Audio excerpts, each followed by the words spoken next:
दोस्तों, गलतियां हम सभी करते हैं। छोटे छोटी गलतियां करते हैं और बड़ों से बड़ी गलतियां हो जाया करती है। पर ऐसा नहीं है कि लोग जानबूझकर अपने लिए गड्ढा खोदते हैं, बल्कि कई बार हम अनजाने में कुछ ऐसा कर बैठते हैं जिससे जीवन भर अपराध बोध महसूस होता है। सभी धर्मों में पाप पुण्य का महत्व है।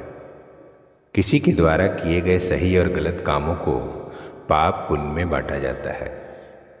अनजाने में की गई गलतियों की सजा भले न मिले, पर उसके परिणाम जरूर भुगतने पड़ते हैं। इसलिए हर धर्म में गलती होने पर उसके पश्चाताप के तरीके को सुझाया गया है। सुखदेव महाभारत काल के मुनि और वेद व्यास के पुत्र थे। सुखदेव बचपन में ही ज्ञान प्राप्ति के लिए वन में चले गए थे। सुखदेव जी ने व्यास से महाभारत पढ़ा था और उसे देवताओं को सुनाया था। कहते हैं कि अनजाने में हुए पाप पर प्रायश्चित के लिए सालों पहले महाराज परीक्षित ने भी सवाल किया था, जिसे श्रीमद्भागवत के 6वें अध्याय में दर्ज किया गया था। महाराज ने सुखदेव से ये सवाल किया था कि यदि हम अनजाने में कोई पाप करते हैं तो उसका प्रायश्चित कैसे किया जाए।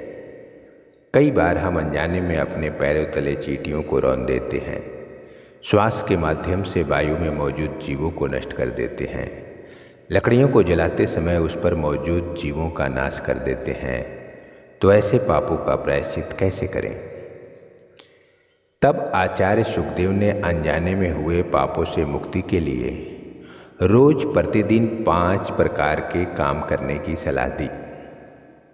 उन्होंने कहा कि अगर मनुष्य अनजाने में किए हुए बुरे कृत्यों के बोझ से अपने आप को राहत दिलाना चाहता है तो उसे प्रतिदिन 5 कार्य करने होंगे।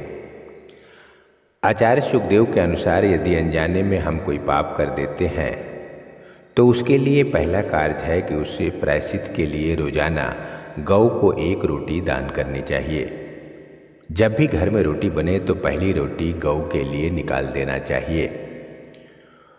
दूसरा कार्य है प्रायश्चित करने के लिए चींटी को 10 ग्राम आटा रोज वृक्षों की जड़ों के पास डालना चाहिए। इससे उनका पेट तो भरता ही है, साथ साथ ही हमारे पाप भी कटते हैं। सुखदेव ने तीसरा कार्य जो बताया कि पक्षियों को रोज अन्न का दाना डालना चाहिए।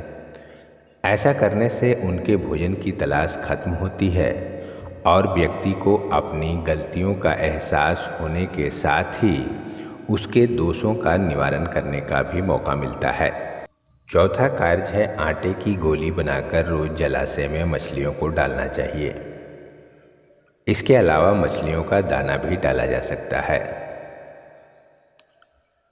5वां कार्य आचार्य सुखदेव के अनुसार रोटी बनाकर उसके टुकड़े करके उसमें घी चीनी मिलाकर अग्नि को भोग लगाएं।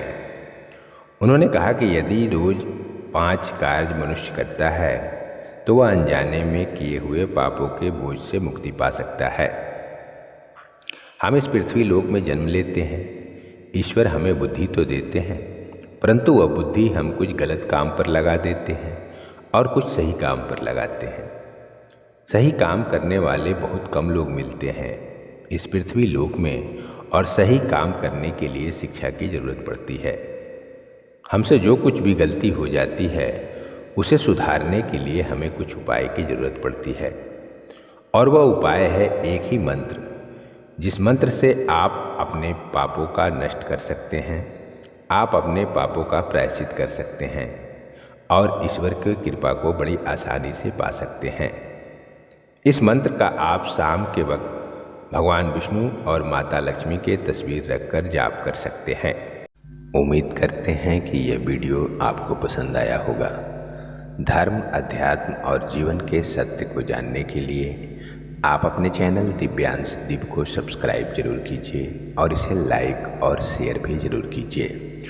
और ऐसे ही ज्ञानवर्धक वीडियो को सबसे पहले देखने के लिए आप नोटिफिकेशन बेल प्रेस करना ना भूलें। जय श्री कृष्ण।